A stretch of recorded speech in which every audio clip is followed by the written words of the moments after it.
Nilisema siku za nyuma, wanaofanya vyema tutawapongeza hadharani na wanaofanya vibaya tutawasema hadharani. Kwa hivyo leo napenda nichukue fursa hii kuwapongeza Wizara ya Ardhi kwa kazi nzuri wanayofanya.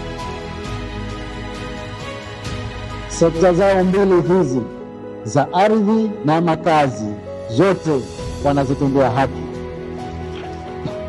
Sekta ya ardhi kama tunavyoona wenyewe sasa hivi, maeneo mengi yanapimwa, na baada ya LARIS tutapima kote na tutahakikisha kwamba utaratibu mzuri unapangwa wa matumizi ya ardhi, ili watu wasijenge ovyo, watu wasijenge viwanda kwenye maeneo ya makazi, wasijenge kwenye maeneo ya kilimo, wasijenge hovyo kwenye maeneo ya viwanda, wasijenge hovyo pembezoni kwenye hifadhi ya barabara.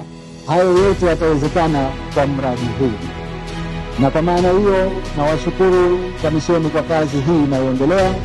Lakini na kwa upande wa makazi, haijawahi kutokea katika historia ya Zanzibar ujenzi wa nyumba nyingi za makazi kama inavyoendelea hivi sasa.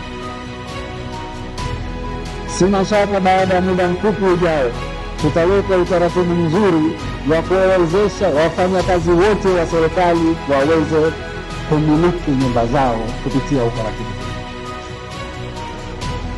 Tunavyokwenda sasa, ambapo watu wanakopa saruji mifuko 10 na mabati 20, tunatengeneza squatters maeneo yote. Sasa twende na mpango maalum wa ujenzi wa nyumba za kisasa, tuwakopeshe wafanyakazi wamiliki nyumba bora.